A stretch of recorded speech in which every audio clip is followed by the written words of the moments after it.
Thanks for staying with us on Consider This. I'm Melissa Idris, with me Sharad Kutan, and here's what we want you to consider tonight. So a recent global survey by Ipsos has found that in Malaysia, 3 out of 4 people support the idea of a social media ban during a crisis, and this is to prevent the flow of fake information. So 75% of Malaysian respondents to the survey agreed that the government should shut down social media platforms like WhatsApp, Facebook, WeChat, Twitter during times of crisis. What do you think about this, Sharad? Well, it's a question of what you describe or define as a crisis and who gets to define and declare a crisis. We know that in times of war, many civil rights and fundamental liberties are in fact suspended because wartime is seen as a special situation or context in which rights might not apply or are detrimental to the national good as a whole. So I think it really is a question of what you want that, or what you mean by that crisis. Really?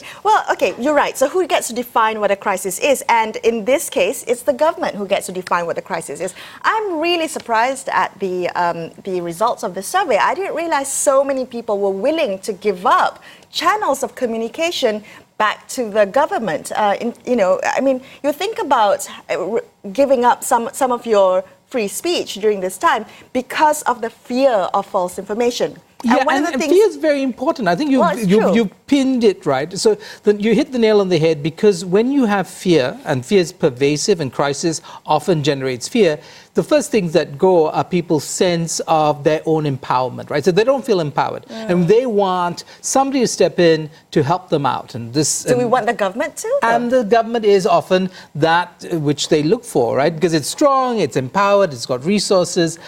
People don't look to themselves and don't perhaps trust themselves or their neighbors to do the right thing. And I think that is probably part of the problem. There is a trust deficit, not so much with the government or the state, but actually with our neighbors and our fellow citizens. Well, so I went back to take a look at the survey and looked at the time period in which the survey was done.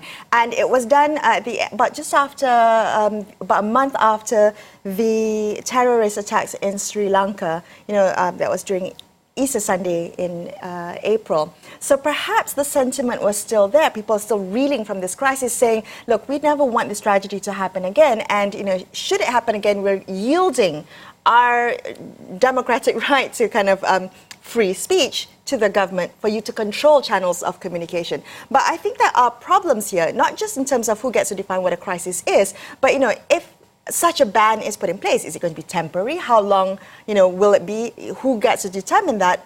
And the other thing is, in the absence of information, when there is a vacuum, speculation fills it, right? So even if you cancel all social platforms, what then fills it? Yeah, I'm not surprised by the results, Melissa, but I personally wouldn't agree to it. Okay, so you wouldn't? I wouldn't. All right. I wouldn't agree, but I understand where people are coming from. And if you look at the specifics of the Sri Lankan situation, it wasn't so much the terror attacks, but also the aftermath, that in a situation where people will be blaming other communities, or you could incite mobs to violence against, especially in this case, Muslims, you would want perhaps to think of a way of dialing down on the noise. So that could be, again, another reason why people would support such a ban. Yeah. Well, the good news is we have the Minister of Communications and Multimedia, Goping Sindio, saying that the government will not ban social media platforms, even temporarily, in the event of a crisis or a terrorist attack. He's quite confident that we have sufficient laws for that.